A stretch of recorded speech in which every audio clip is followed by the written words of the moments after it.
이번 시간은 01 경영 이해 능력에 대해서 배워보도록 하겠습니다. 경영 능력을 위해서는 조직의 이해라는 것을 전제하고 경영에 관련된 이해를 배우는 것이 타당한데, 기본적으로 우리가 무언가 해야지, 사업을 영위해야지 라고 생각을 하게 된다면 그것을 어떻게 할 것인가 라는 구체적인 지향점인 목표를 설정하게 되고, 이 목표를 달성하기 위해서 어떻게 해야 하는가라는 전략을 입안하게 되겠죠. 전략을 설정하게 돼요.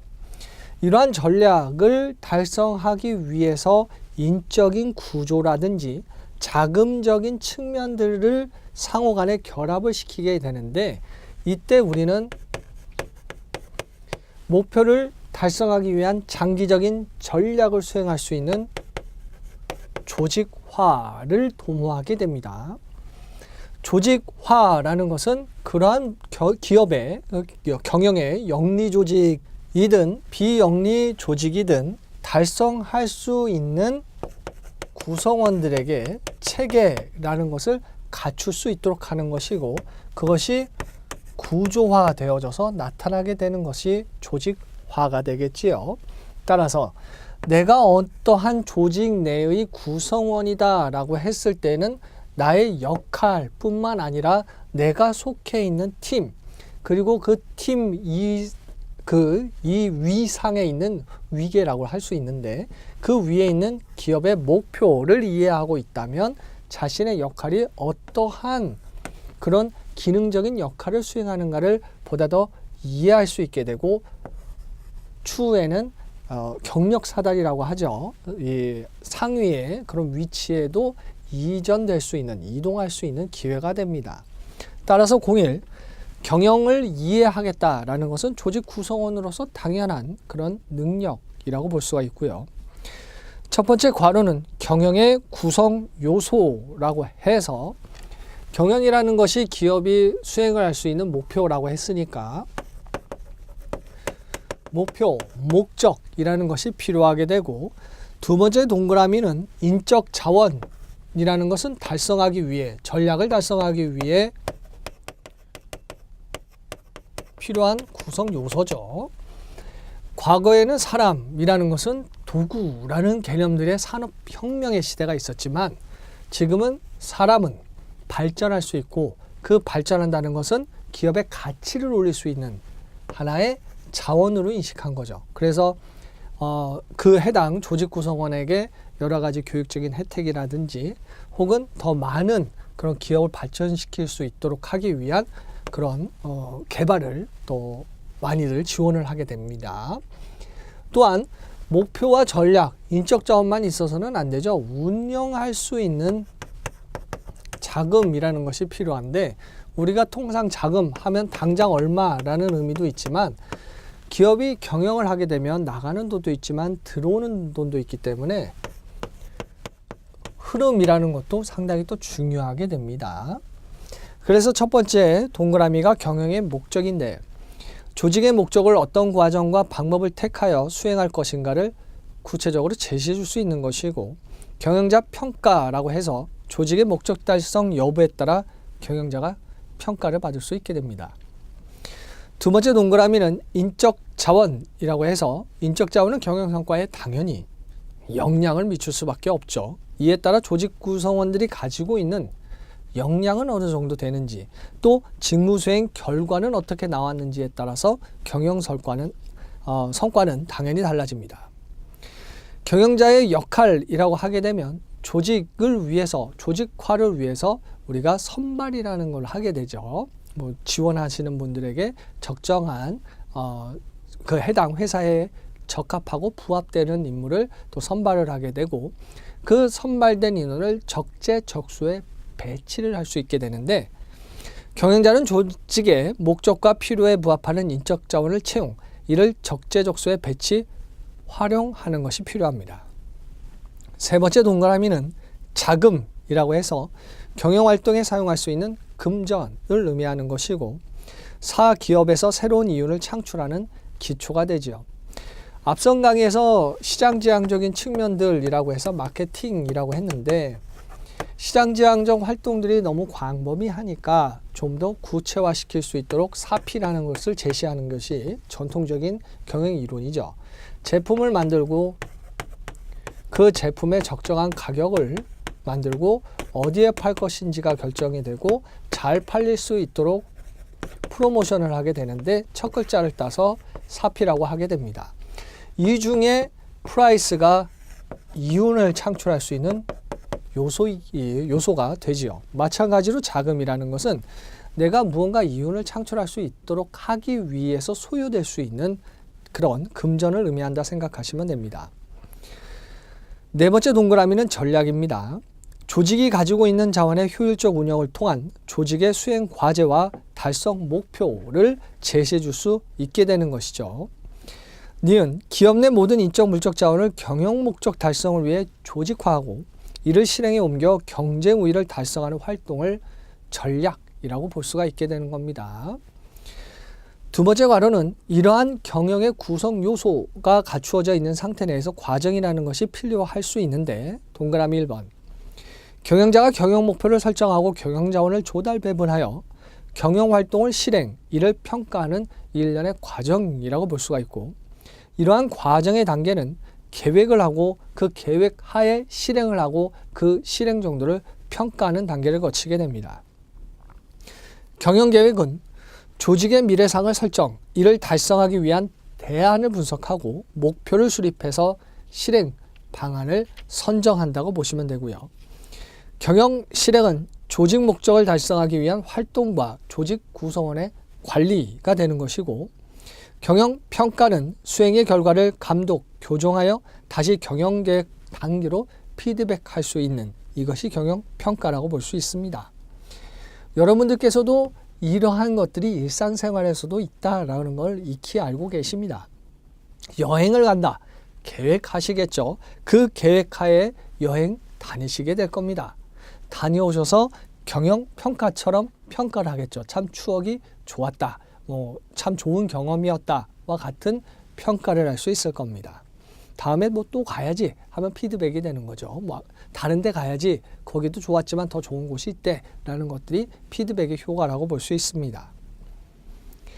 세 번째 괄호는 경영 활동의 유형입니다. 경영을 하기 위해 활동을 한다라고 하게 되면 첫 번째 동그라미가 외부 경영 활동이고 두 번째 동그라미는 내부 경영 활동입니다. 외부라는 단어가 들어갔기 때문에 기업, 조직 외부에서 조직의 효율성을 높이기 위해 이루어지는 활동의 통칭이라고 보시면 되고요. 니은 대표적인 대외적 이윤 추구 활동은 마케팅 활동이 되겠죠. 말씀드렸다시피 마케팅이라는 것은 고객, 지향적인 것이고 고객은 시장에 모여 있을 것이고 시장의 활동이라는 것은 기업 내가 아니기 때문에 외부 경영이라는 표현을 할 수 있게 됩니다. 두 번째 동그라미는 내부 경영 활동인데 기업, 조직 내부에서 인적, 물적 자원 및 생산 기술을 관리하는 활동이라고 볼 수 있습니다. 일반적으로 우리가 관리라는 개념들이 인적 자원이라는 관리를 하잖아요. 이 이야기는 인적 자원을 통제한다는 기능적인 그런 측면들을 가지고 있는 것은 아닙니다. 정해져 있는 규칙하에 통제를 가능하죠. 그런데 컨트롤이 아닌 매니지먼트의 개념이 되는데 내부 경영이라는 것은 앞서 말씀드렸다시피 경영의 목표 전략을 위해 자원들이 구성이 되고 그리고 자금이 소요가 되게 될 텐데 이때 내부적인 원활한 흐름을 하기 위해서 관리라는 게 필요하다는 겁니다. 여러분들께서도 댁에 가서 방에 청소를 하시잖아요. 내가 청소하는 이유는 건강을 위해서도 있고 무언가 찾을 때 신속하게 또 찾을 수도 있고 마찬가지로 기업도 이렇다는 거예요. 동그라미 니은 이에 따라 내부 경영 활동은 인사관리, 재무관리, 생산관리 등이 내부 경영 활동으로 당연히 볼 수 있는 것이죠. 네 번째 괄호는 의사결정의 과정입니다. 의사를 결정하겠다라고 했을 때는 과거에는 경영자의 의지에 의거해서 의도에 의거해서 의사결정이 이루어졌다면 점차 발전됨으로 인해서 정보를 바탕으로 의사결정이 이루어지도록 만들어졌죠. 그래서 그러한 정보 저장소를 데이터베이스라고 하고 의사결정을 위해 갖추었다라는 의미로 데이터 웨어하우스, 그 하우스는 계속 갱신되어지는 측면이 있기 때문에 데이터 웨어하우징 ing를 붙여서 표현하기도 하죠. 자주 가는 곳은 데이터 마트라고 표현하기도 하고, 그러한 의사결정을 위해 분석하는 것을 데이터 마이닝이라고 하고, 그 분석하는 기술이 사례가 있으면 그걸 기반으로 해서 추론할 수도 있는 거고, 혹은 클러스터링 분석 기법이라고 해서 어떠한 요인, 어떠한 자극에 의해서 군집이 형성되는 것을 분석해서 시장성을 포착할 수도 있는 것이고, 복잡한 것들을 분석하는 신경망 분석 같은 것들도 있지요. 그런 분석을 통해서 의사결정을 하게 됩니다. 이때 의사결정 과정이라는 것을 점진적 의사결정 모형을 근거로 하면 동그라미 1번은 확인 단계입니다. 의사결정 왜 하는가? 문제를 인식, 진단하는 거죠.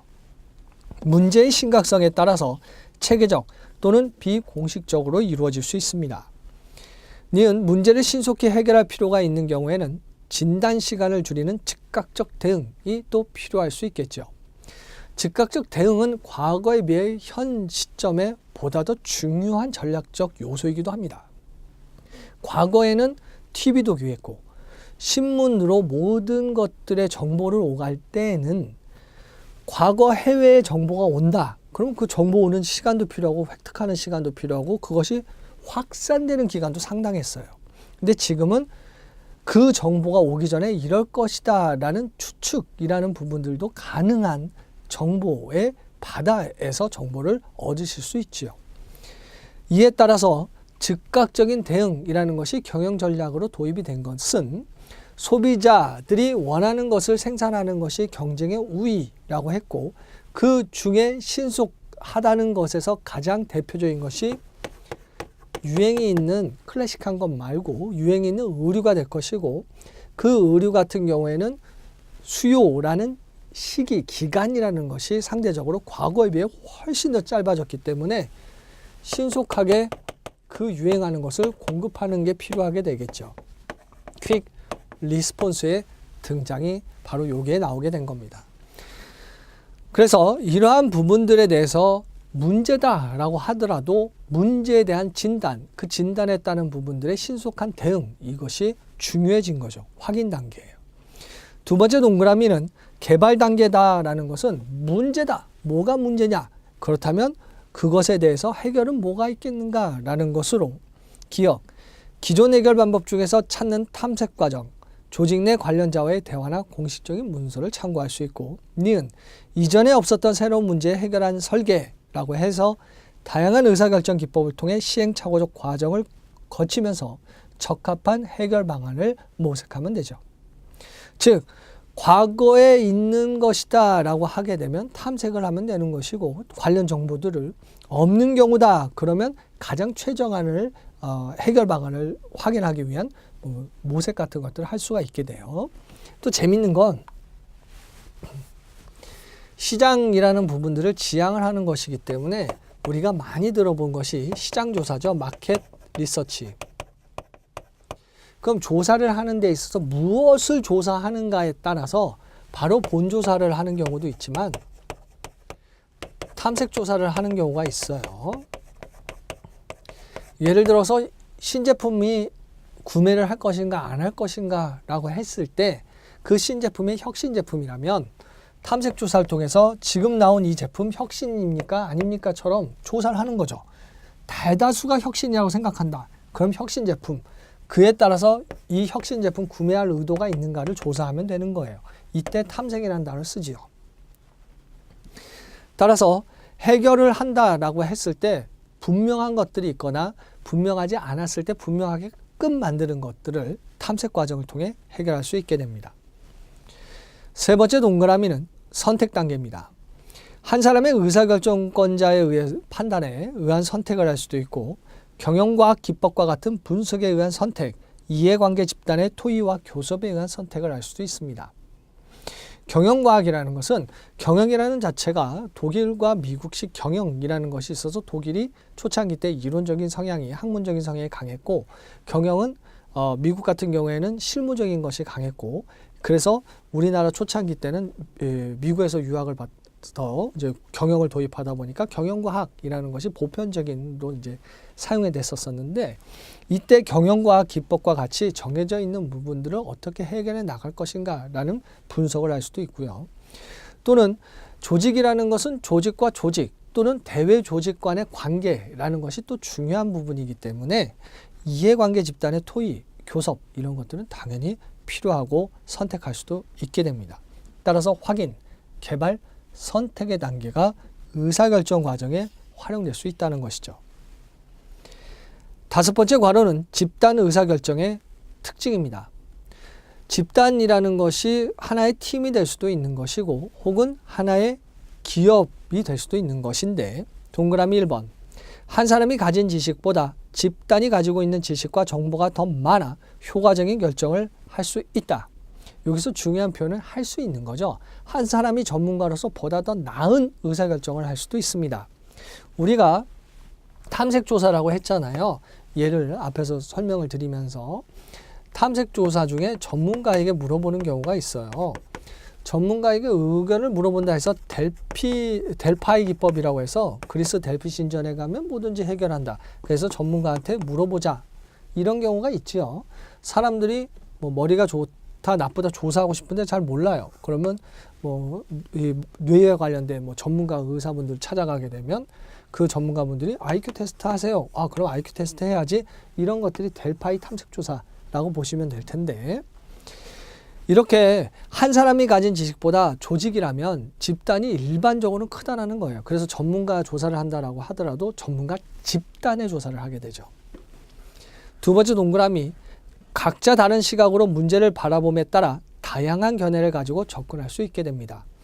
앞선 강의 때도 말씀드렸다시피 우리가 무엇은 무엇이다 명확한 정답이 없는 경우가 훨씬 더 많죠. 그때는 최적안을 선택하는 것이고 즉 다양한 견해를 가지고 접근할 수 있는 사안들도 많다는 거예요. 장점은 결정된 사항에 대해 의사결정에 참여한 사람들이 해결책을 수월하게 수용하겠죠. 뭐 참여했으니까요. 의사소통의 기회도 향상될 수 있습니다. 단점은 의견이 불일치하는 경우에 의사결정을 내리는데 시간이 많이 소요가 되겠고요. 특정 구성원에 의해 의사결정이 독점될 가능성이 있게 됩니다. 어떤 조직에서 누군가가 주도적인 역할을 한다라고 하면 그러지 않은 구성원들이 따라갈 수 있다는 것이죠. 뭐 여러분들은 그러지 않으시겠습니다만 이러한 실험들 같은 경우에 뭐 이렇게 표시를 해놓고 다른 실험 후에 어느 게 가장 작은가 물어봤는데 실험하는 마지막 대상에게 물어보는 거예요. 여기 있는 사람이 작은 거라고 얘기했는데 다 이걸 선택해요. 그랬더니 이 마지막 사람이 이걸 선택하더라 라는 거예요. 즉 집단이라는 것이 누군가의 의견이 몰리게 되면 따라가는 사람들도 있을 수 있다는 거죠. 여섯 번째 관호는 브레인 스토밍입니다. 즉 기법이라는 것이 다양하고 이러한 부분들에 따라서 의사결정을 지원해 줄 수 있는 여러 가지 능력을 키울 수 있는데 그중 하나의 방법이 브레인스토밍 동그라미 1번 여러 명이 한 가지 문제를 놓고 아이디어를 비판 없이 제시, 최선책을 찾아내는 방법이라고 볼 수가 있고요. 규칙은 기억, 다른 사람의 아이디어에 대한 비판을 자제해야 됩니다. 니은, 문제에 대한 자유로운 제안도 있어야 되고요. 디귿, 가급적 많은 아이디어를 제시해야 되고 리을, 제한된 아이디어를 결합, 해결책을 제시하는 것이 중요하겠죠. 그래서 이런 부분들 같은 경우에는 여러분들의 공부를 하실 때 기본적인 건데 내가 무언가 자격을 취득하겠다라고 하게 되면 이름이 있죠. 그 자격명이.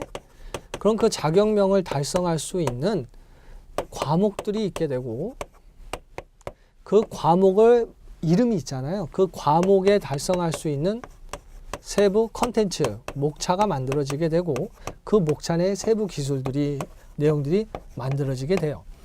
이때 이러한 것들에 개발을 한다라고 하게 되면 전문가분들이 회의를 하겠죠. 자격이라는 것이 우리가 이러한 부분들을 알아야지 이 자격이라는 것을 수행할 수 있는 능력이 된다. 그 이름을 어떻게 붙일 것인가 라고 한다면 토의를 할 것이고, 그 자격에 맞춰서 달성할 수 있는 목표가 나오게 될 거고, 그 목표를 또 정의하는데 이 모든 개념들이 들어갈 수 있도록 뭐 한두 문장, 뭐 한 문장에 뭐 두세 줄 안에 들어갈 수 있도록 또 토의를 할 것이고, 무엇을 어떻게 배워나갈 것인가를 또 결정을 하게 될 거예요.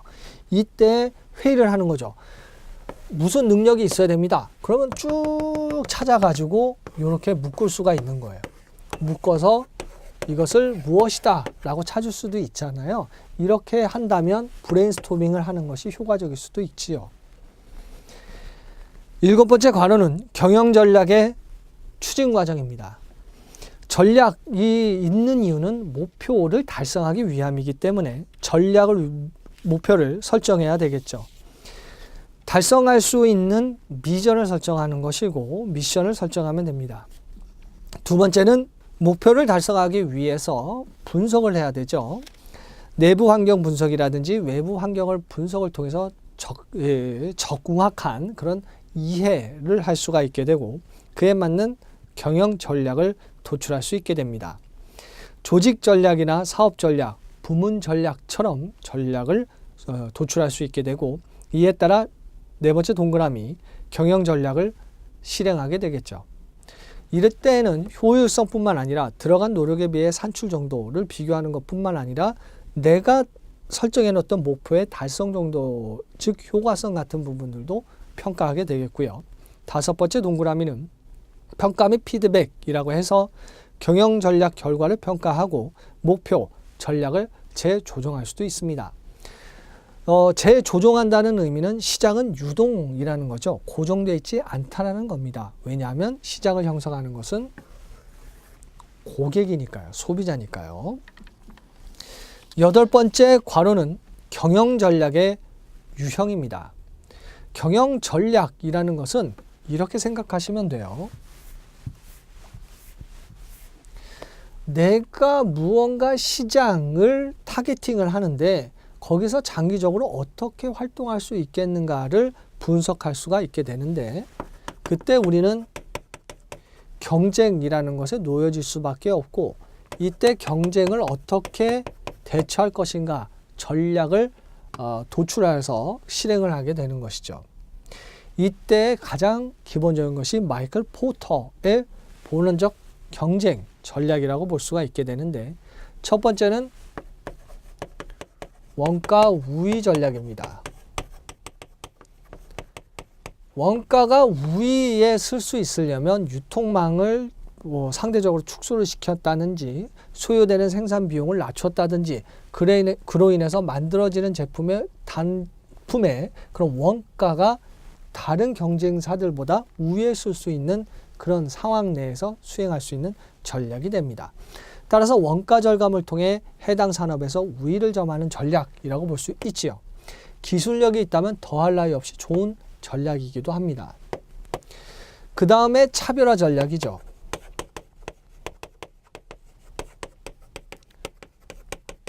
원가 우위 전략이 명확히 도드라지지 않는 동일하거나 유사한 상황이라면 경쟁사와 나는 무언가 다르다, 한 끗 다르다라는 차별화 전략을 수립할 수가 있게 됩니다.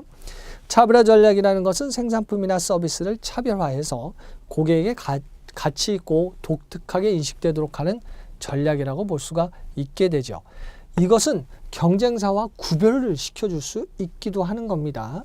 앞선 강의 휴대폰의 AS냐 디자인이냐 이 해당 판매 가격이냐 이런 것들처럼 무언가 다른 부분들이 차별화예요. 그래서 우리가 기본적으로 경쟁을 분석한다라고 했을 때는 차별화할 수 있는 게 뭐가 있지 찾는 게 기본이죠. 그 다음에 집중화 전략입니다.